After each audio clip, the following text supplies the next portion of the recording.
December 14th, 1944. A Panther tank commander named Klaus Boomer watched through his cupola optics as a fellow tank exploded. The turret flew 12 feet into the air. 5 men he had known for 18 months ceased to exist in less than 2 seconds. The shot came from 800 meters away. It struck the frontal armor at an angle that should have deflected it. It did not deflect. It went straight through. That single moment would change everything Boomer believed about war, about survival, and about the machines that were supposed to keep him alive.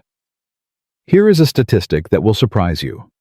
Between December 1944 and May 1945, American 90mm guns destroyed approximately 530 German tanks and assault guns. That represented 15% of all German armored vehicle losses during that period. The kill ratio was 4.2 to 1. For every M36 tank destroyer, or M26 Pershing, lost more than 4 German tanks burned. But this story is not about statistics. This story is about fear. About the psychological destruction of an entire generation of tank crews who had believed their armor made them invincible, and about why they came to fear an American weapon more than the British gun that was technically its equal. The war in Europe by late 1944 had reached a critical turning point.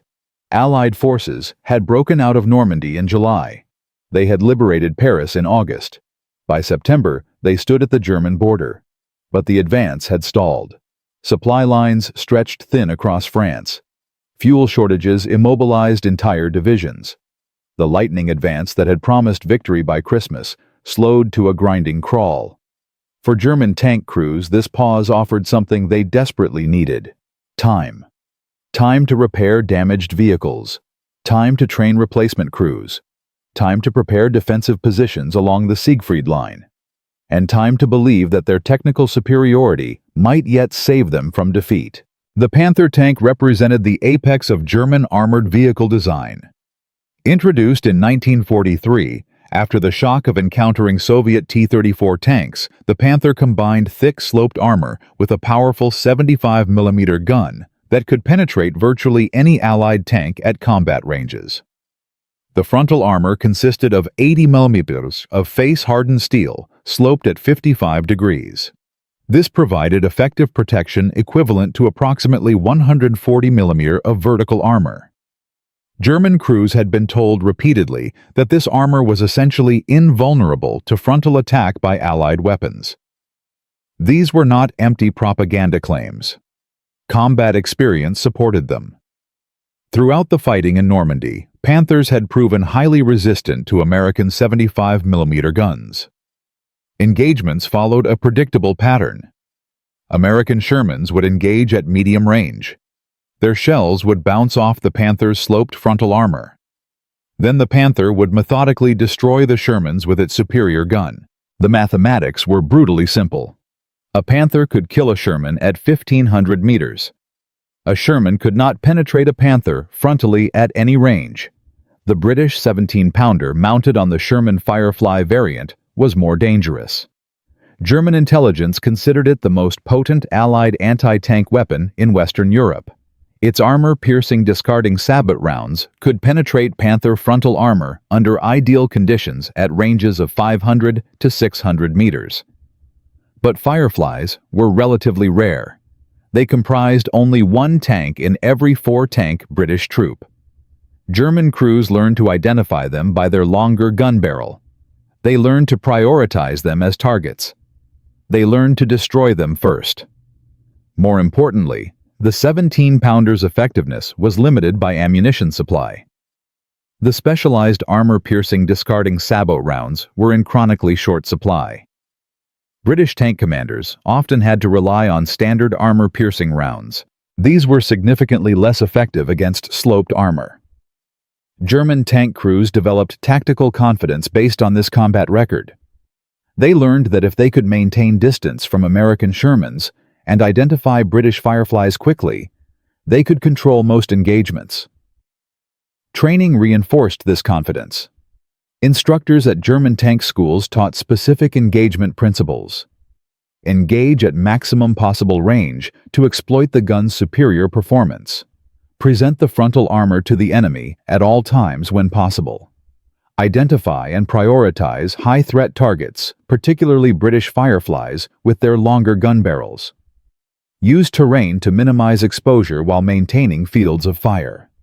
These were sound tactical principles based on real combat experience. They had kept German tank crews alive through years of fighting against numerically superior opponents.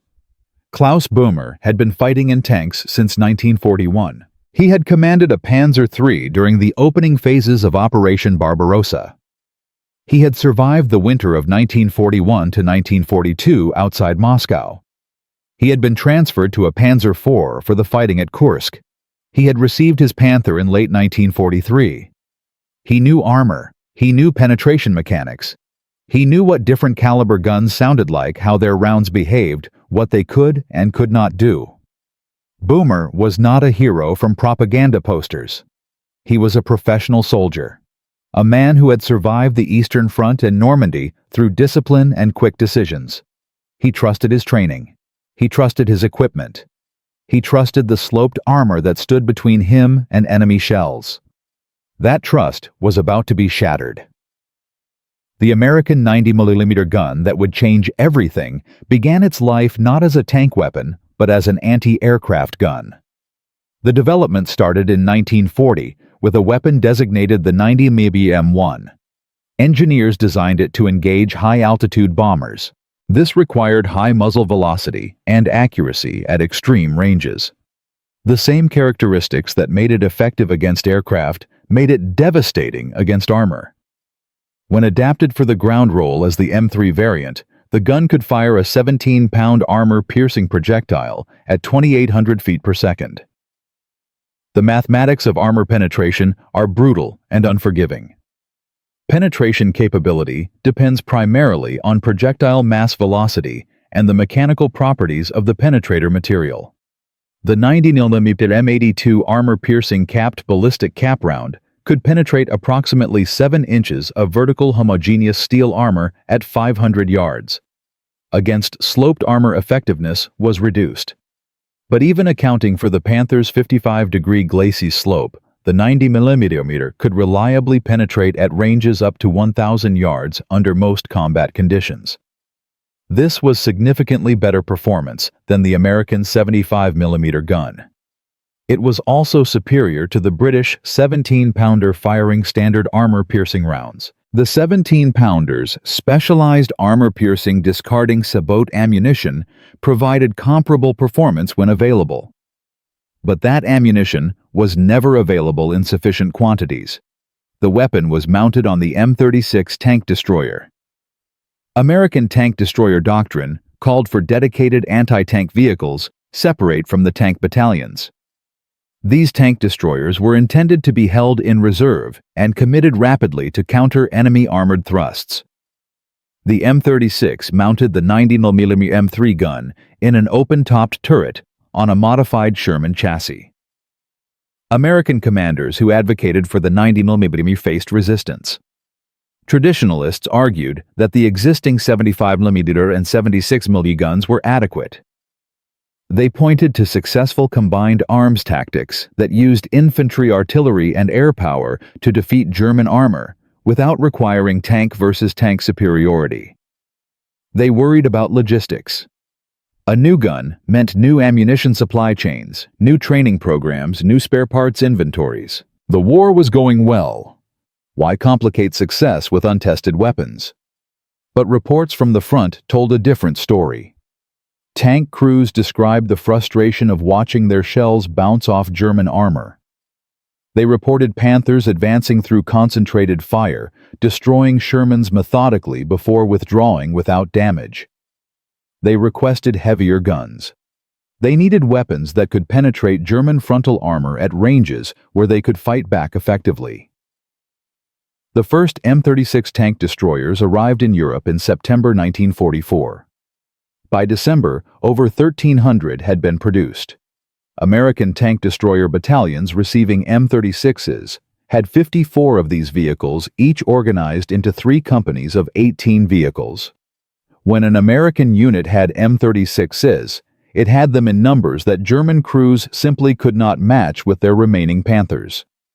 The ammunition supply situation created another stark contrast. American 90mm armor-piercing ammunition was plentiful. Tank destroyer crews did not need to ration their specialized rounds. They did not need to switch to less effective ammunition types. They could fire armor-piercing rounds at any target that warranted it without worrying about depleting limited stocks. This abundant supply meant that American crews could engage at longer ranges and take more shots per engagement than their British counterparts with 17-pounders. The Ardennes offensive began on December 16, 1944. 3 German armies drove through thinly held American lines in the Belgian Ardennes. Their objective was the vital port of Antwerp. Success would split the British and American armies.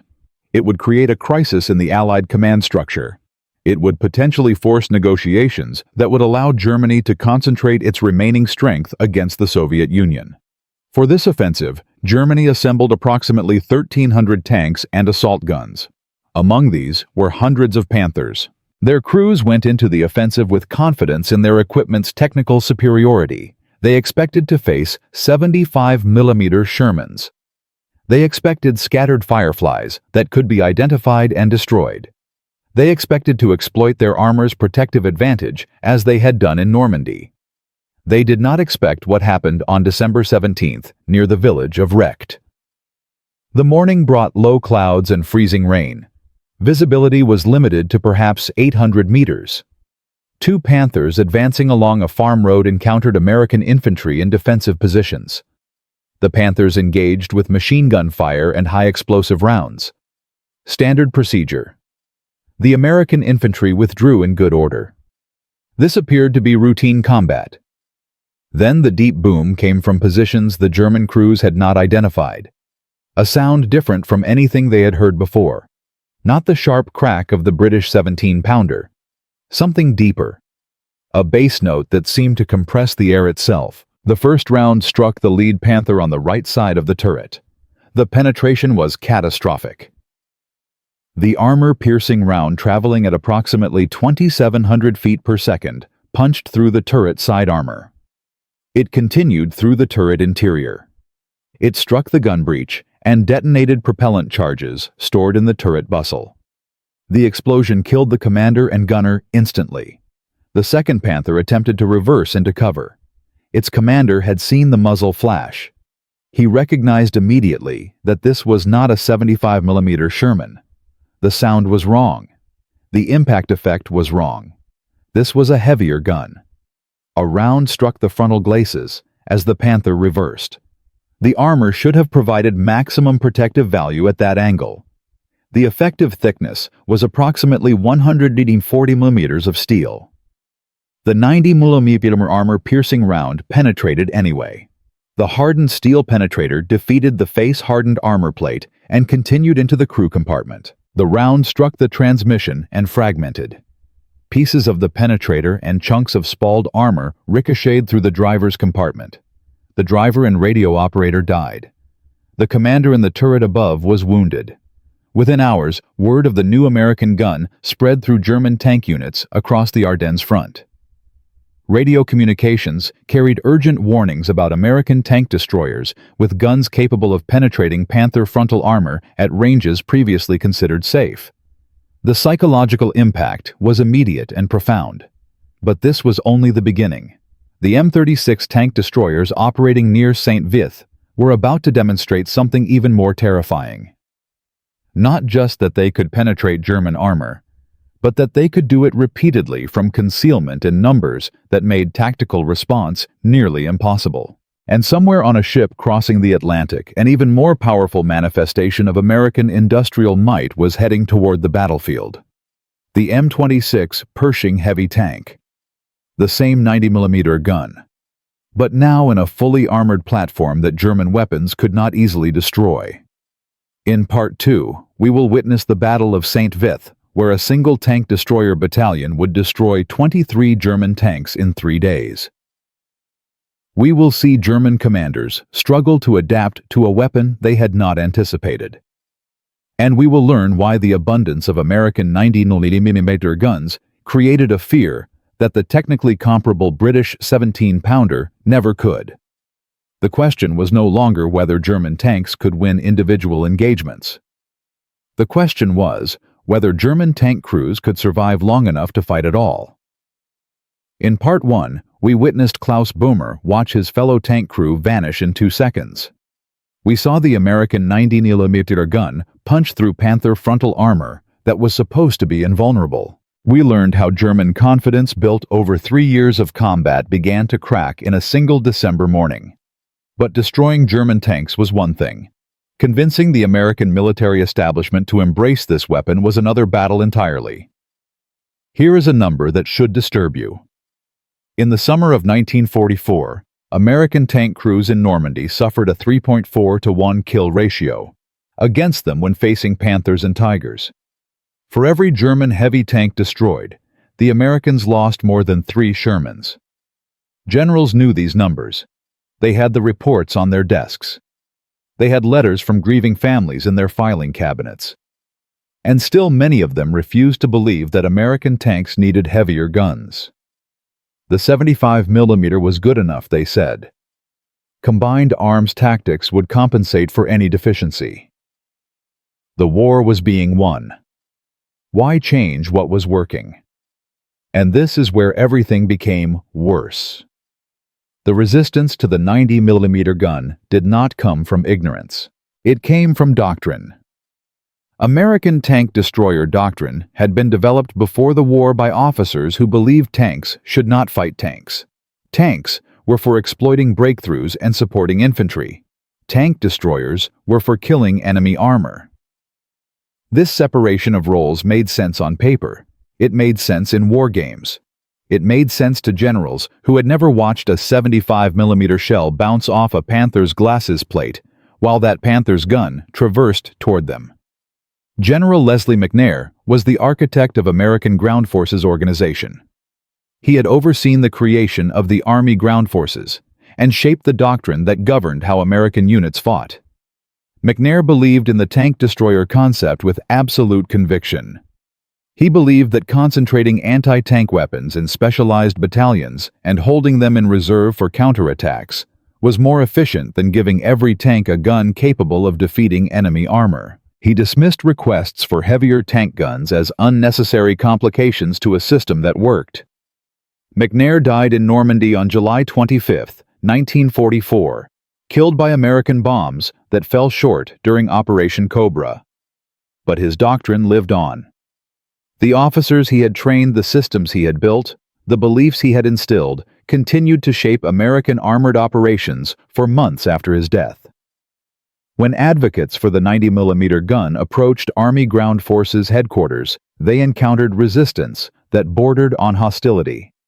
Colonel Charles Grun commanded a tank destroyer battalion in France during the autumn of 1944. He had seen what German heavy armor could do to American tanks.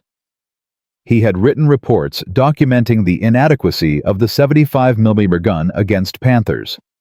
He had requested heavier weapons through official channels. The response he received was dismissive. A staff officer told him directly, "The 75mm gun is adequate for any tactical situation if properly employed. Your reported difficulties reflect training deficiencies rather than equipment limitations. Request denied." Grun was not a man who accepted dismissal easily. He had commanded tanks in North Africa. He had fought through Sicily. He had landed at Normandy and pushed through the hedgerows. He knew what he had seen. He knew what his crews reported. He knew that training could not compensate for a shell that physically could not penetrate enemy armor at combat ranges. The pressure was mounting. Every week brought new casualty reports. Every engagement with German heavy armor cost American lives. Tank crews developed psychological symptoms. They hesitated to advance. They requested infantry support for missions that doctrine said tanks should handle alone. Some crews refused to engage Panthers frontally under any circumstances, preferring to withdraw and call for air support rather than fight with weapons they knew were inadequate. Grun faced a choice. He could accept the official position and continue losing men. He could resign his command in protest and accomplish nothing. Or he could find another way. He chose to find another way. But he could not do it alone. He needed someone with influence, someone who could bypass the institutional resistance, someone who believed that American soldiers deserved weapons capable of protecting them. That someone arrived in the form of Lieutenant Colonel Creighton Abrams. Abrams commanded a tank battalion in the 4th Armored Division. He would later become famous as the general who commanded American forces in Vietnam, and whose name would be given to the M1 Abrams tank. In 1944, he was a combat commander with a reputation for aggressive action and unconventional thinking. Abrams had his own experiences with German heavy armor. During the breakout from Normandy, his battalion had encountered Panthers in defensive positions outside the town of Ericourt. The engagement lasted 3 days. Abrams lost 11 tanks. He destroyed 8 Panthers, but only by maneuvering to flank positions where his 75mm guns could penetrate side armor. Frontal engagements were futile.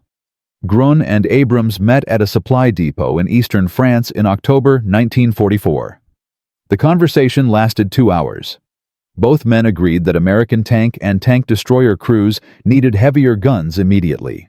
Both men agreed that official channels had failed. Both men agreed that something had to be done outside normal procedures. The M36 tank destroyer was already in production. Factories in America were building them as fast as possible. But deployment to frontline units was being delayed by logistics officers who prioritized ammunition for existing 75mm and 76mm guns.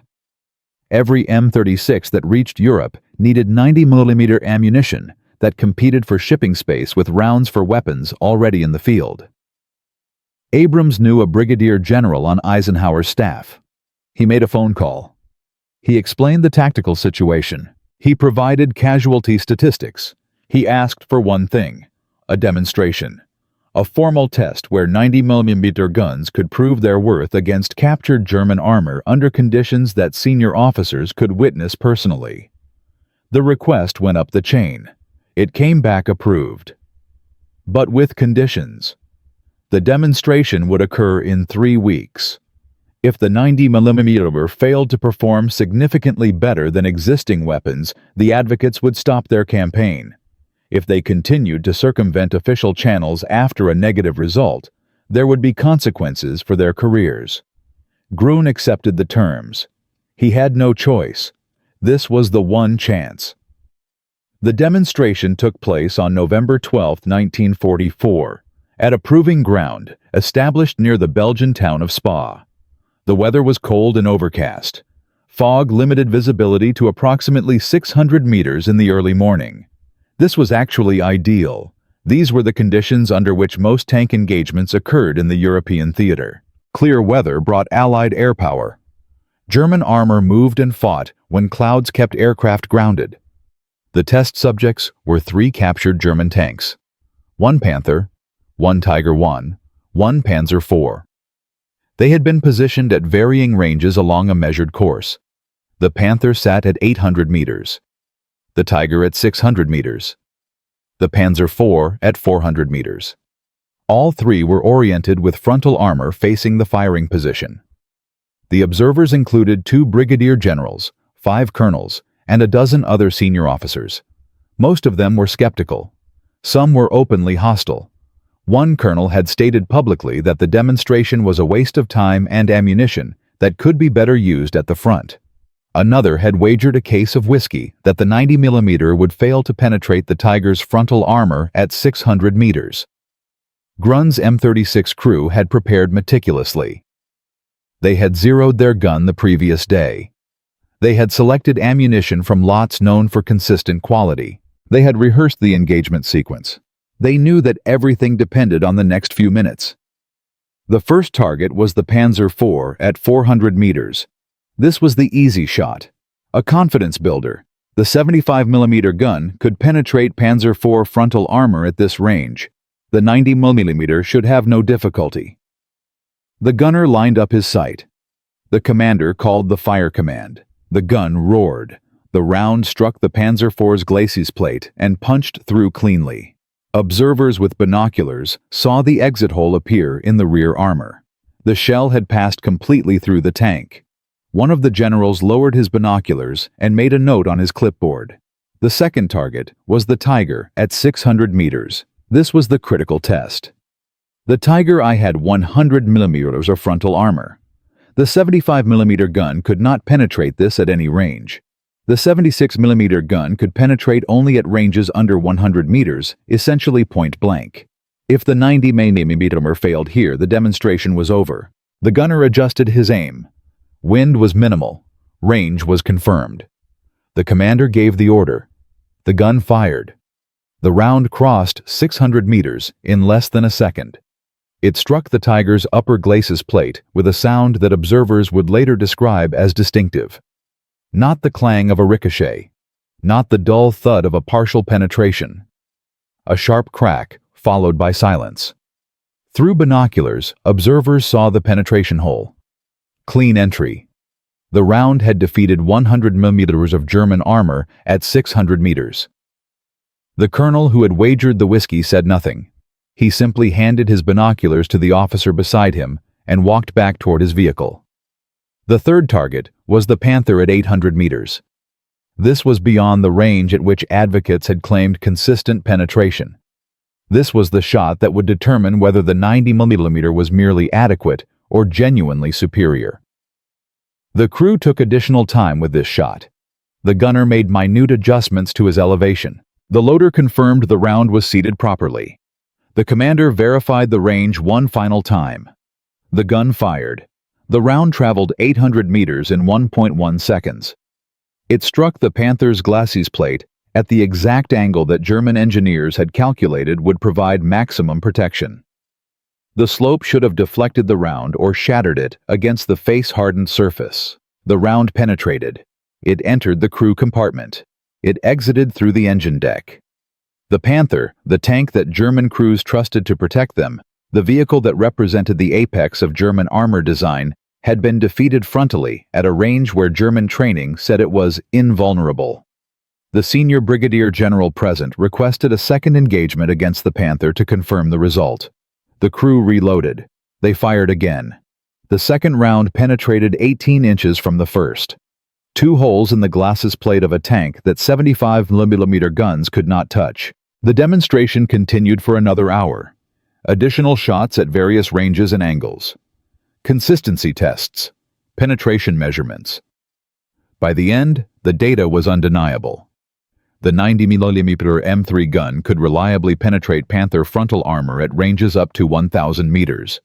It could penetrate Tiger frontal armor at ranges up to 700 meters. It outperformed the 75 millimeter gun by a factor that made the older weapon essentially obsolete against German heavy armor. But success in a demonstration was one thing. Getting these weapons to the soldiers who needed them was another challenge entirely. The decision to accelerate M36 deployment came within 48 hours of the demonstration. Eisenhower's headquarters issued orders prioritizing 90 millimeter ammunition shipments. Tank destroyer battalions scheduled to receive M10s with 3-inch guns were redirected to receive M36s instead. Training programs for 90 millimeter crews were compressed from 4 weeks to 2. The problems were immediate and severe. Ammunition stocks in European depots were insufficient for large-scale deployment. Each M36 needed approximately 50 rounds of 90 millimeter ammunition for combat loading plus reserves. Multiplied across hundreds of vehicles, this represented tens of thousands of rounds that had to cross the Atlantic, move through French ports, travel across supply lines, and reach units at the front.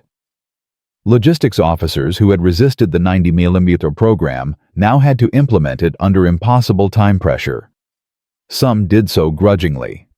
Others actively obstructed, claiming that existing allocations could not be changed without disrupting operations that were already succeeding.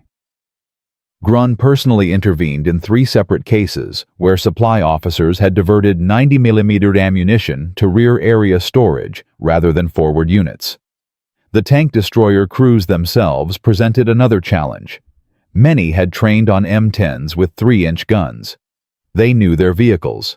They knew their weapons. They knew their tactics. Now they were being told to learn a new gun with different ballistics, different ammunition handling, and different engagement procedures. Some resisted the change. They argued that their current weapons were adequate.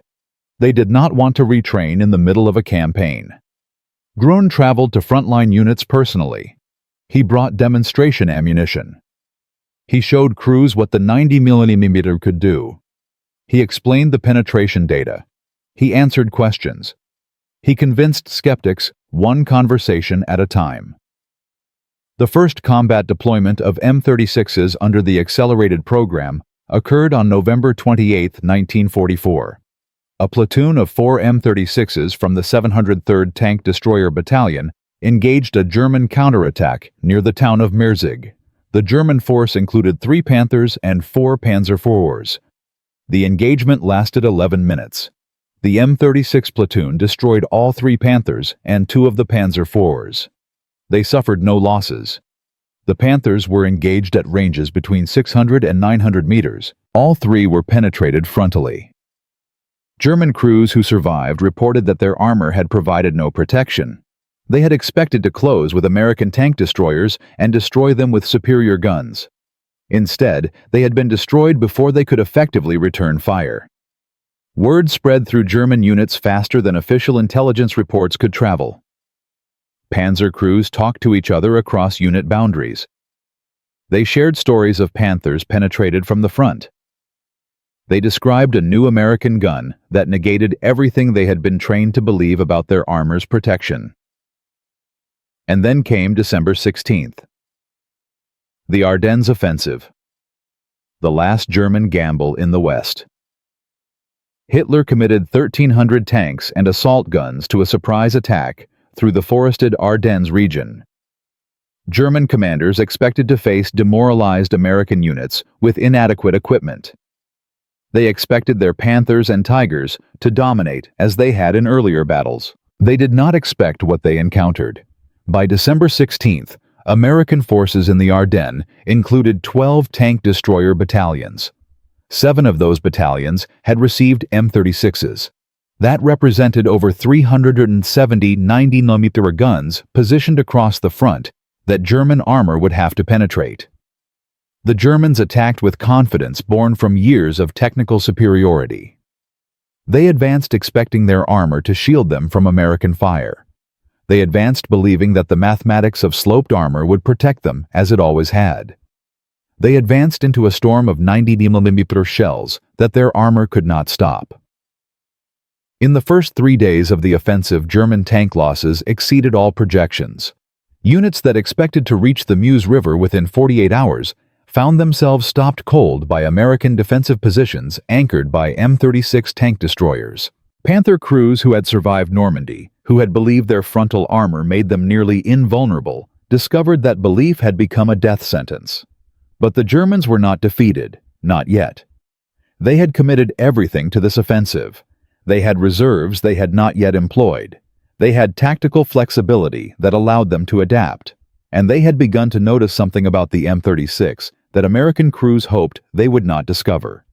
The M36 had an open-topped turret. It provided no overhead protection for the crew. A single artillery shell, a hand grenade, a burst from an aircraft. Any of these could kill the crew without penetrating any armor at all. German commanders began issuing new tactical instructions. Do not engage M36s frontally. Use artillery. Use infantry with grenades. Use the terrain to approach from above. Target the crews, not the vehicles. The Americans had a weapon that could kill Panthers. The Germans were developing tactics to kill the crews who operated that weapon. In Part 3, we will enter the critical days of the Battle of the Bulge. We will see how German adaptation nearly succeeded in neutralizing the 90mm advantage. We will witness the arrival of a new American weapon that would close the final gap. And we will learn why the battle for St. Vith became the proving ground where the psychological destruction of German tank crews became complete. The guns were in place. The shells were flying. But the real war for survival was only beginning. In Part 1, we watched Klaus Boehmer witness the impossible. A 90mm round punched through Panther frontal armor that German training said was invulnerable. In Part 2, we followed Colonel Grun and Lieutenant Colonel Abrams as they fought institutional resistance to get the weapon deployed. They succeeded. The demonstration at Spa proved the 90mm could defeat German heavy armor at ranges where the 75mm was useless. M36 tank destroyers began flowing to frontline units. And then came December 16, 1944. The Ardennes Offensive. The last German gamble. But the Germans were not passive victims. They were professional soldiers with years of combat experience. When they discovered that American weapons could penetrate their armor frontally, they adapted. They changed tactics. They developed countermeasures. And they nearly succeeded in neutralizing the advantage that American industrial power had created. Here is a statistic that reveals how desperate the situation became. In the first 72 hours of the Ardennes offensive, German forces advanced up to 50 miles in some sectors. They surrounded 2 American infantry regiments. They captured over 7,000 prisoners. They threatened to split the Allied armies and reach Antwerp. The 90mm guns were killing Panthers, but Panthers were not the only weapons the Germans brought to the Ardennes. And now this was no longer a test. This was survival. German intelligence identified the M36 threat within days of initial combat encounters.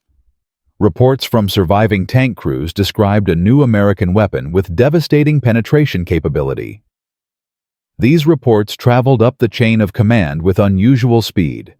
By December 18th, German armored commanders had received tactical bulletins warning about American tank destroyers with 90mm guns. The response was immediate and sophisticated. German tactical doctrine had always emphasized combined arms coordination. Now that coordination focused specifically on neutralizing M36 positions before armored advances. Artillery forward observers received priority tasking to identify and target American tank destroyer positions. Infantry assault teams were organized with specific missions to approach M36s from covered routes and attack crews with grenades and small arms fire. The M36's open-topped turret became a critical vulnerability. German mortar crews learned to target suspected tank destroyer positions with airburst rounds that sprayed fragments downward into open turrets. A single well-placed mortar round could wound or kill an entire M36 crew without damaging the vehicle itself. Infantry with Panzerfaust anti-tank weapons approached through forests and villages, firing at the thin side armor from ranges where the 90mm gun could not depress far enough to engage them. German tank tactics changed dramatically. Panther commanders, who had previously relied on their frontal armor for protection, now avoided frontal engagements entirely when M36s were suspected. They maneuvered for flank shots. They used smoke grenades to obscure American gunners' vision. They advanced in short rushes from cover to cover rather than the confident advances that had characterized earlier operations. The kill ratios began to shift. In the first 3 days of the offensive, M36 units achieved kill ratios exceeding 5-to-1 against German armor. By December 20th, German adaptation had reduced that ratio to approximately 3-to-1. Still favorable, but the trend was moving in the wrong direction. German tanks were getting closer. German artillery was finding M36 positions. German infantry was killing American crews.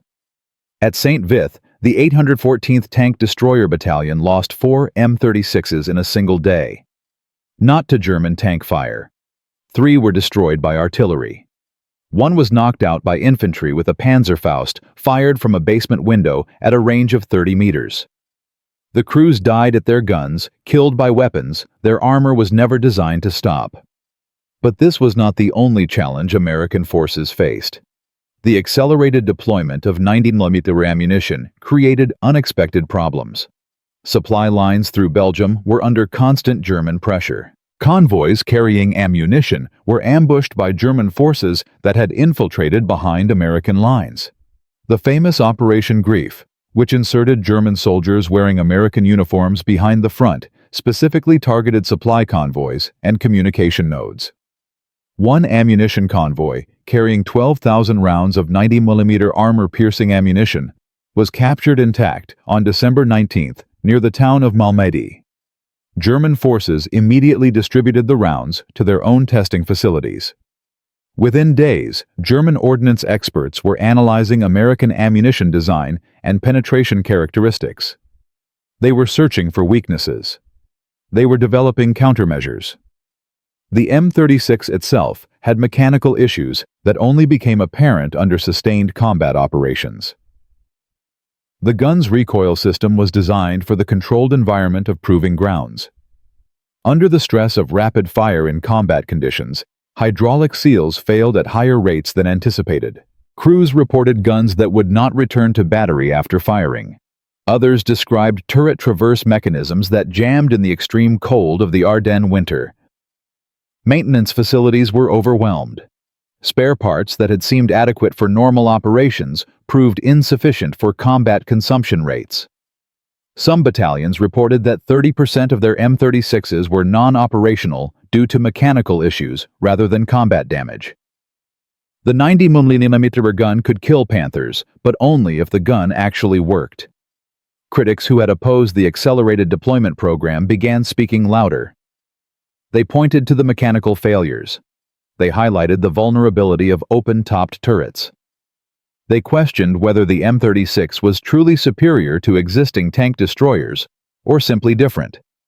Some argued that resources devoted to 90mm deployment would have been better spent on additional 76mm Shermans that were more mechanically reliable. Colonel Grun faced direct criticism from officers who had warned against the accelerated program. One staff colonel stated publicly that the M36 deployment had been premature and poorly planned.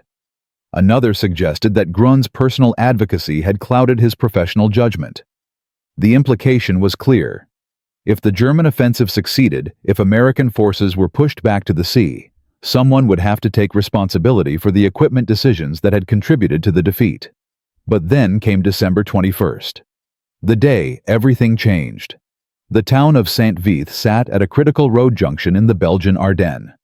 7 roads converged there, making it essential for German logistics. Whoever controlled Saint-Vith controlled the flow of supplies and reinforcements for 50 miles in every direction. German planners had expected to capture the town within 48 hours of the offensive's start. American defenders had held for 5 days. Now German forces were preparing their final assault. Kampfgruppe Piper, the spearhead of the 1st SS Panzer Division, had been stopped north of Saint-Vith.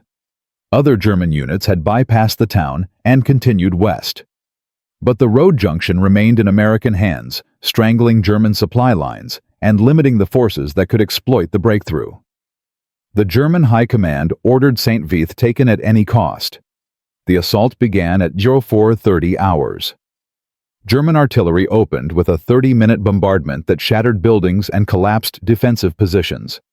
Over 4,000 rounds fell on American positions in half an hour. Then came the armor. 18 Panthers advanced from the east along the Schönberg Road. 12 more approached from the southeast. Supporting them were assault guns half-tracks, carrying infantry and combat engineers with demolition charges for bunkers. The German force totaled approximately 400 soldiers and 40 armored vehicles. Their objective was simple: break through American lines, seize the road junction, open the supply routes. Defending the eastern approaches were elements of the 814th Tank Destroyer Battalion. They had 7 operational M36s positioned in hull-down positions behind a low ridge. Their ammunition supply was down to 38 rounds per vehicle after 5 days of continuous combat. Mechanical issues had reduced their numbers from 12 to 7. The crews had not slept more than 4 hours in any 24-hour period since the offensive began. The lead German Panthers emerged from the tree line at 05:07 hours. Range was 100 meters, beyond optimal engagement distance. The American crews held fire. They waited.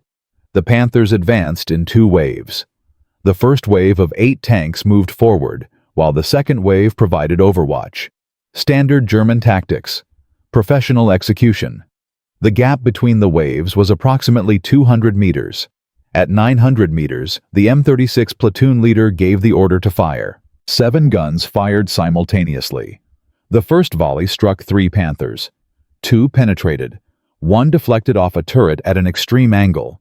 The penetrated tanks stopped immediately. One began burning. The other sat motionless, smoke pouring from its hatches. The surviving Panthers in the first wave accelerated. They had identified the American positions from the muzzle flashes.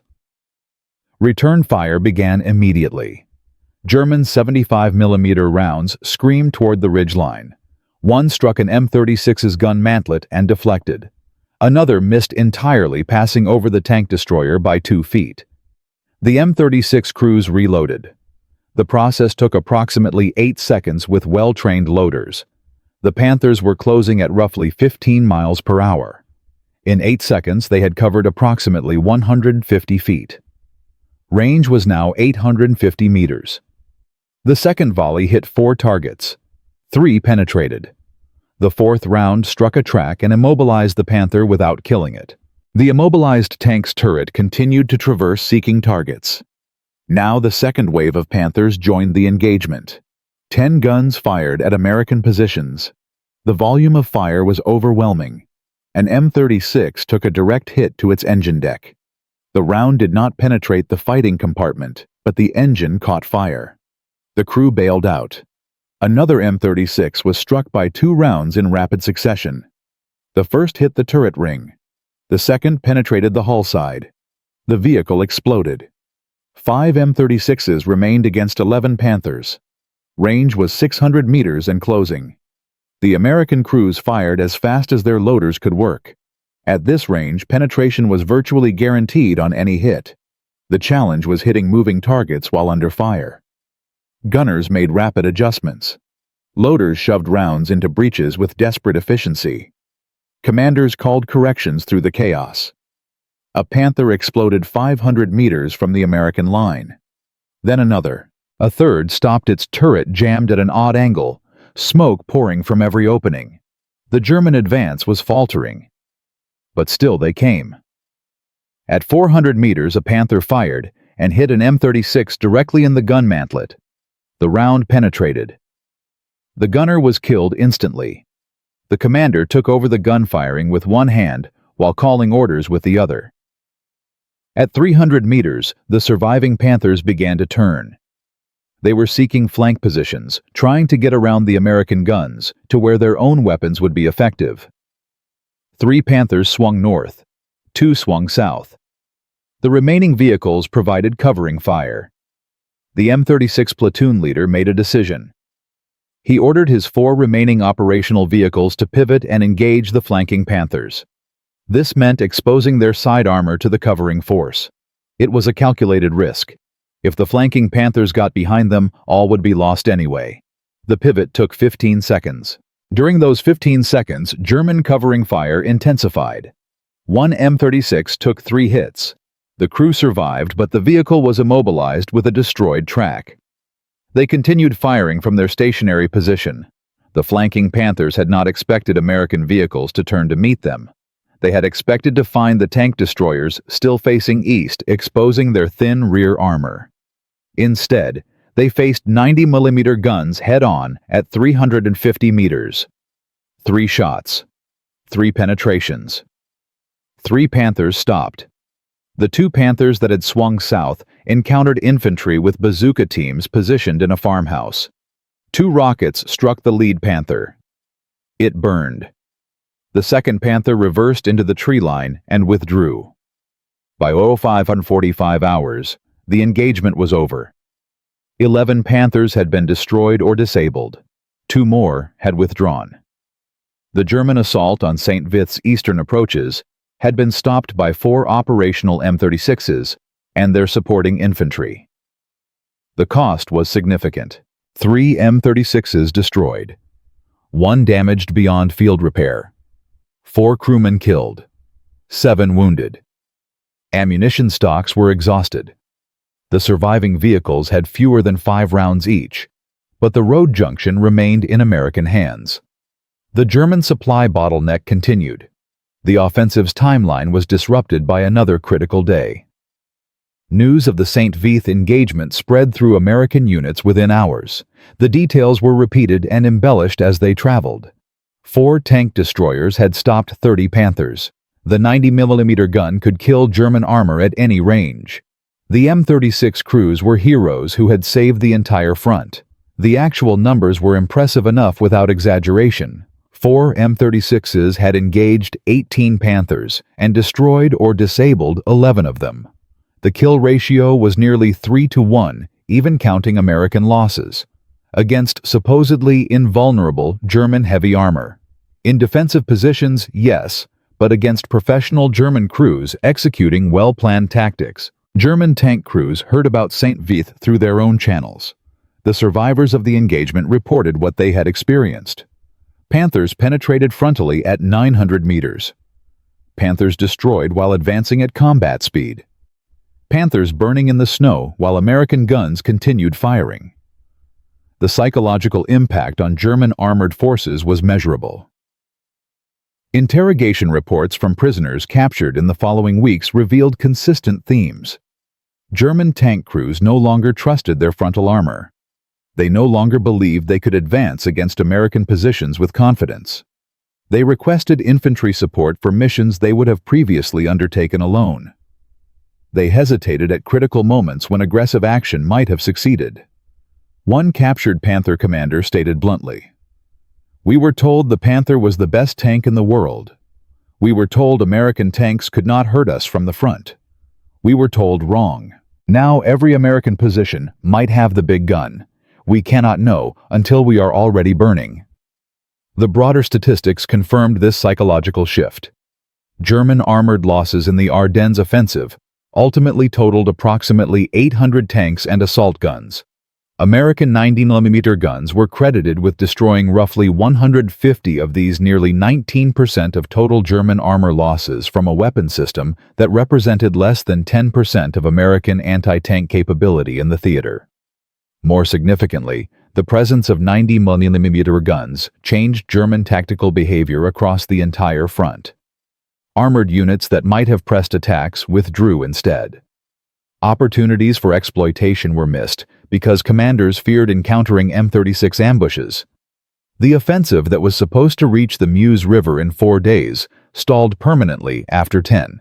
By January 1945, American factories were producing M36s at rates that ensured every tank destroyer battalion in Europe would be equipped with them. The M26 Pershing heavy tank mounting the same 90mm gun in a fully armored turret was arriving in theater.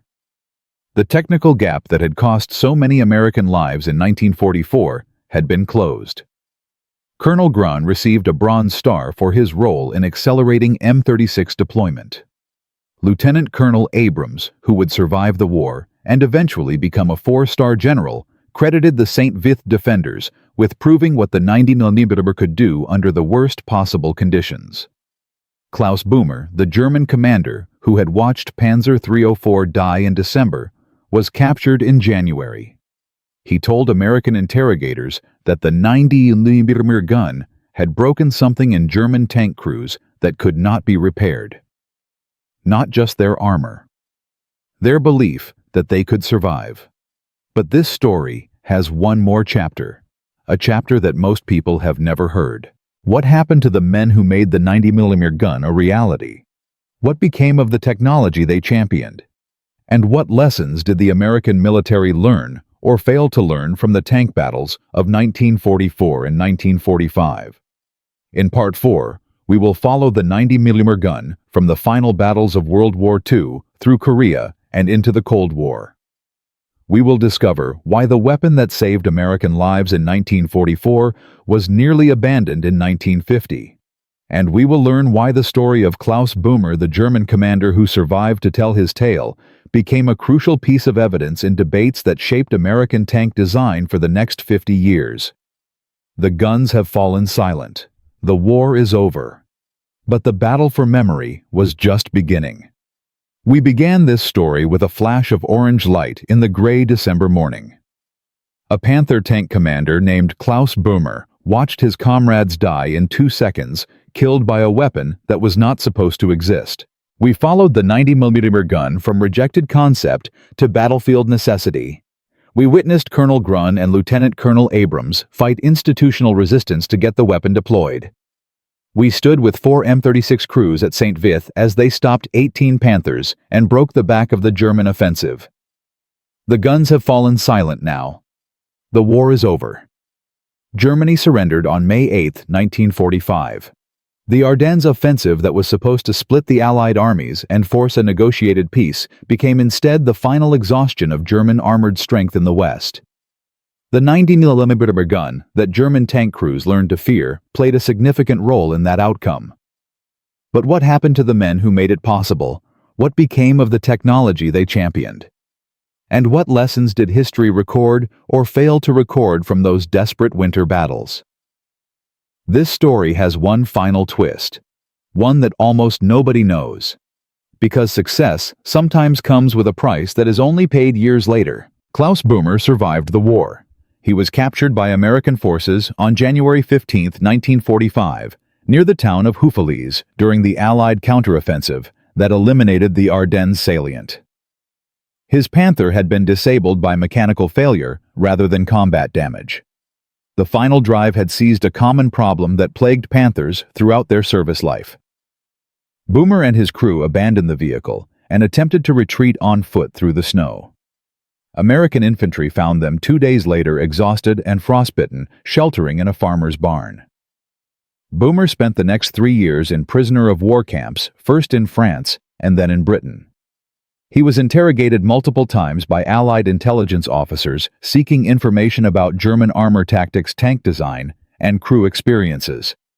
His testimony about the psychological impact of the 90mm gun became part of the official record. He described in clinical detail how German tank crews had lost confidence in their armor's protective value after December 1944.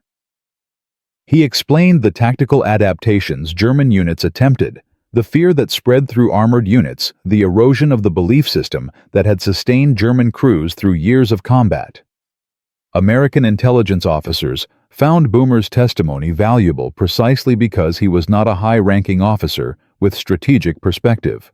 He was a company-grade officer who had commanded tanks in combat for nearly 4 years. He knew what ordinary crews thought, what they feared, what they believed. His perspective was operational rather than theoretical. Böhmer returned to Germany in 1948. He settled in Munich, married, had 3 children, and worked as a machinery salesman for the next 30 years. He rarely spoke about the war except when historians or researchers sought him out. In 1967, he gave an extended interview to a German military historian researching armored warfare on the Western Front. That interview, translated and archived at the United States Army Military History Institute, remains one of the most detailed first-person accounts of German tank crew psychology during the war's final months. Böhmer died in 1973 at the age of 54. His obituary in the Munich newspaper mentioned his military service only briefly. It did not mention that his testimony had helped shape American understanding of the psychological warfare value of superior weapons. It did not mention that researchers studying combat stress and equipment confidence had cited his interviews for decades. He went to his grave as a machinery salesman who had once commanded tanks. History remembered him only in footnotes. Colonel Charles Grun, who had fought so hard to accelerate M36 deployment, received a Bronze Star for his efforts. He continued serving after the war, commanding various units during the occupation of Germany and the early Cold War years. He retired as a brigadier general in 1958. He wrote no memoirs. He gave few interviews. The story of his campaign to get the 90mm gun deployed faster remained buried in official records and after-action reports that few researchers ever examined. Lieutenant Colonel Creighton Abrams became one of the most famous American military officers of the 20th century. He commanded armored forces in Korea, served multiple tours in Vietnam, and eventually became Army Chief of Staff. The M1 Abrams tank, America's main battle tank since 1980, bears his name. But in the biographies and histories written about Abrams, his role in advocating for the 90mm gun receives little attention. It is a footnote in a career filled with more dramatic episodes. But the real legacy of these men lies not in their personal recognition. It lies in what their weapon accomplished and what it taught. The 90mm gun, in its various configurations, served American forces for over 50 years. The M36 tank destroyer remained in service until the early 1950s.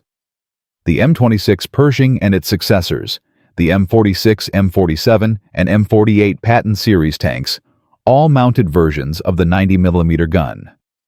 These vehicles formed the backbone of American armored forces through the Korean War and into the early Cold War period. In Korea, the 90mm gun proved its value against North Korean and Chinese armor. T-34-85 tanks. The same Soviet design that had shocked German forces in 1943 were destroyed in significant numbers by American tanks and tank destroyers mounting 90mm guns. The weapon that had broken German confidence in the Ardennes performed the same role against communist armor in the frozen hills of Korea. Over 2,000 M36 tank destroyers were built during World War II. More than 400 M26 Pershings were produced before the war ended. The M46, M47, and M48 series that followed totaled over 15,000 vehicles. All of them mounted guns derived from the original 90mm M3 that had first proven itself in the Belgian Ardennes in December 1944. The total number of enemy armored vehicles destroyed by 90mm guns across all conflicts will never be precisely calculated. Conservative estimates place the figure above 1,500. Some historians argue the true number exceeds 2,500 when all variants and conflicts are included. What is certain is that the weapon system proved itself repeatedly across multiple wars and decades of service. Other nations took notice. The French adopted 90mm guns for their post-war tank designs. The Israelis mounted 90mm guns on their early armored vehicles. The concept of a high-velocity anti-tank gun capable of defeating any contemporary armor at combat ranges became standard doctrine for every major military power. But the technical legacy is only part of the story. The deeper lesson lies in what the 90mm experience revealed about military institutions and innovation. Why did the American military resist deploying a superior weapon? Why did officers who knew their men were dying because of inadequate guns continue to argue that those guns were sufficient? Why did it take combat commanders circumventing official channels to get weapons their soldiers desperately needed? The answers reveal uncomfortable truths about how large organizations respond to change. The American military in 1944 was fighting a war with doctrine developed before the war began. Tank destroyer doctrine assumed that dedicated anti-tank units would counter enemy armor, while tanks supported infantry. This doctrine made sense when American tanks faced Italian and early German armor that the 75mm gun could defeat. It made less sense when Panthers and Tigers appeared in numbers that overwhelmed the tank destroyer battalions. But changing doctrine in the middle of a war is extraordinarily difficult. Officers had built careers around existing concepts. Production lines were tooled for existing weapons. Training programs taught existing tactics. Changing any of these required admitting that previous decisions had been wrong. Institutions resist such admissions even when soldiers are dying because of them. The 90mm gun succeeded not because the institution embraced it, but because individual officers forced the issue. Grun and Abrams and others like them used personal connections demonstration projects and end runs around official resistance to get the weapon deployed. They took career risks to save lives. They challenged superiors who outranked them. They were right, and history eventually acknowledged they were right, but they could easily have been wrong. The same institutional resistance that delayed the 90mm also protected the Army from dozens of crackpot ideas that would have wasted resources and cost lives. This tension between institutional caution and innovative necessity appears in every military conflict. In World War I, advocates for tanks faced similar resistance from cavalry officers who believed horses would remain relevant. In Vietnam, proponents of helicopter tactics fought doctrine developed for European conventional warfare. In Iraq and Afghanistan, officers who recognized the need for mine-resistant vehicles battled procurement systems designed for different threats. The lesson is not that institutions are always wrong or that innovators are always right. The lesson is that war creates conditions where the cost of being wrong is measured in human lives, and where the institutional incentives that normally govern behavior may not align with the urgent needs of combat. And there is one final detail that most people do not know. A detail that emerged only recently from declassified documents, and that adds a strange coda to this entire story. In 1947, American intelligence officers conducted a comprehensive study of German armored vehicle losses during the final year of the war. They examined destroyed tanks, interviewed surviving crews and commanders, analyzed engagement reports from both sides. Their objective was to understand precisely which Allied weapons had been most effective against German armor and why. The study concluded that the American 90mm gun had destroyed approximately 530 German tanks and assault guns between December 1944 and May 1945. This was the statistic cited at the beginning of this story. But the study also reached a more surprising conclusion. The British 17-pounder firing armor-piercing discarding sabot ammunition had better raw penetration performance than the American 90mm under laboratory conditions. At equivalent ranges against equivalent armor plates, the 17-pounder could penetrate slightly more steel than the 90mm. On pure technical merit, the British gun was marginally superior. Yet German tank crews feared the 90mm more. German after-action reports mentioned the 90mm more frequently. German tactical adaptations focused more heavily on countering American tank destroyers than British Fireflies. The psychological impact of the 90mm was greater, despite its slightly inferior technical specifications. Why the intelligence study offered an explanation that echoed everything Klaus Böhmer had told his interrogators. The 90mm was feared more because it was encountered more. American industrial capacity produced thousands of M36s and millions of rounds of 90mm ammunition. British production of Fireflies was limited. British supplies of armor-piercing discarding sabot ammunition were chronically insufficient. A German tank crew facing British forces might encounter one Firefly in a troop of 4 tanks. That Firefly might have only a few of its most effective rounds available. A German tank crew facing American forces might encounter an entire battalion of M36s, all with unlimited ammunition, all positioned in ambush along any route of advance. The fear came not from technical superiority, but from overwhelming presence. The 90mm gun was everywhere. It might be behind any tree line in any village covering any road. German crews could not avoid it, could not predict, it could not develop reliable countermeasures against it, because there were simply too many guns in too many places. This was the true lesson of the 90mm gun. Technical quality matters, but industrial quantity transforms quality into strategic effect. A marginally inferior weapon produced in overwhelming numbers creates more psychological impact than a marginally superior weapon that is rare and poorly supplied. American strategists absorbed this lesson. It shaped Cold War military planning. It influenced decisions about weapons procurement and industrial mobilization. The philosophy that quantity has a quality all its own, often attributed to Stalin, was proven true in the snowy fields of the Belgian Ardennes by American workers in Detroit and Pittsburgh and Cleveland who built the weapons that broke German armor. From a rejected concept that official doctrine said was unnecessary to a weapon system that served American forces for 50 years. From institutional resistance that cost American lives to a deployment that helped shorten the war. From a tank commander named Klaus Böhmer watching his comrades die to generations of American soldiers who survived because they had guns that could fight back. The American 90mm gun destroyed approximately 530 German tanks in 5 months of combat. It equipped over 20,000 American armored vehicles across multiple wars. It served in active combat from 1944 to 1973. And it taught a lesson that military planners still study today. Superior weapons matter.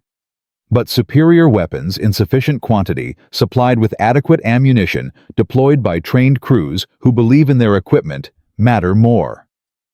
That is why German tank crews feared the American 90mm gun more than the British 17-pounder. Not because the American gun was technically better, because it was everywhere. Because American factories could build it faster than German factories could build tanks to stop it. Because American logistics could supply it with ammunition that never ran out. Because American tactical doctrine employed it in concentrations that German forces could not counter.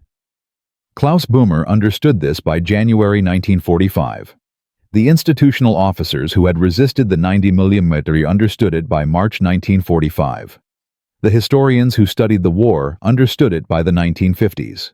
But the men who died in burning Panthers understood it first in the seconds between the flash of an American muzzle and the penetration of armor that was supposed to protect them. If you know another story of innovation that changed warfare, share it in the comments below.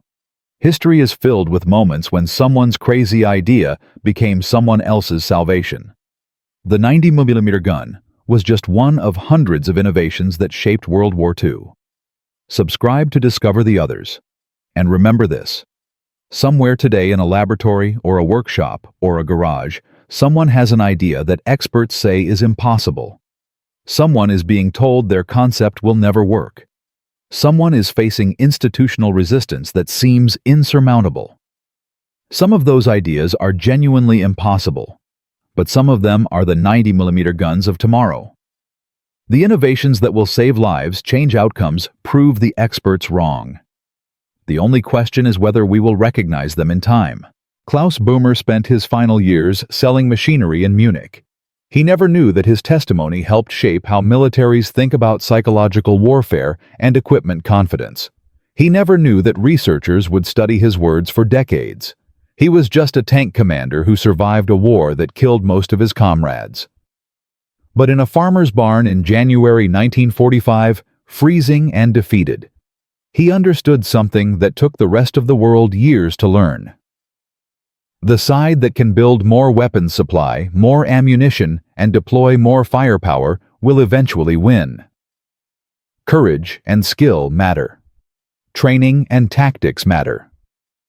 But in industrial warfare, production capacity matters most of all. That is the legacy of the 90mm gun. That is why this story matters. And that is why 80 years later, we still remember the weapon that German tank crews feared more than any other. Not because it was the best, because there was so much of it, and because behind every gun stood the industrial might of a nation that had decided to win.